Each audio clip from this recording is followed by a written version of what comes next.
Balodi. Ja jautājuma nav, būt gataviem! Čaušana stāvs ieņem!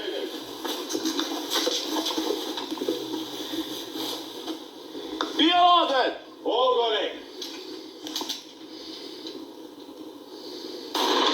Pirmā šaušana ar kaujas munīciju lielai daļai valsts aizsardzības dienesta karavīru ir mirklis, kad sirds nodrab straujāk.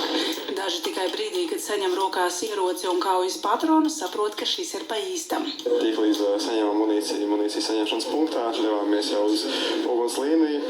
Tā jau uztraukums parādījās un tiešām bija skaidrs, ka esam ieradušies tā kā īstā situācijā un ka viss tomēr ir patiesas un ir jāšauj precīzi. Izdzirdot tos pirmos šāvienus no citas grupas, iekšēji bija tāda maz stress un panika, bet beigās šodien jau mēs esam ar to apraduši un arī tas paliek vienkāršāk un arī izdodās trāpīt. Pirmajā reizē, kad es sāku šaut, bija bišķiņ bais.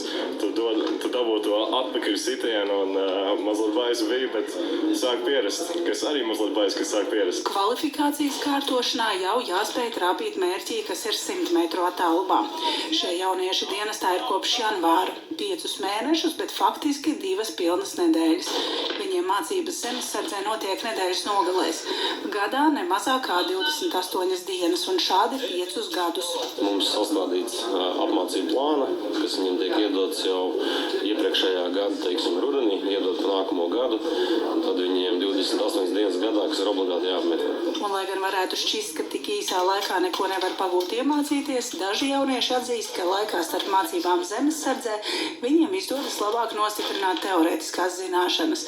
Iespēja iziet apmācības kursu, nezaudējot iespēju studēt un strādāt, šeit daudziem bija izšķiroša.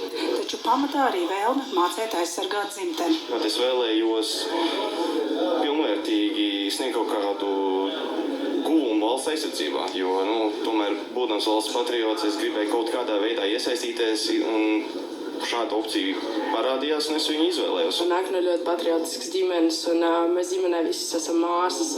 Un manā uzskatā vienā no mums jāizpilda tā atbildība par mūsu zemi, un tad es uzņēmu šo lomu.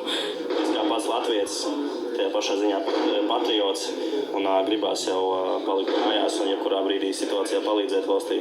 Tāpēc man nav nekādas dzīves pārdomas, ka es esmu uzvilcis armijas formu vai esmu šajā dienestā. Man prieks to patīk to darīt un visu Latvijas labā.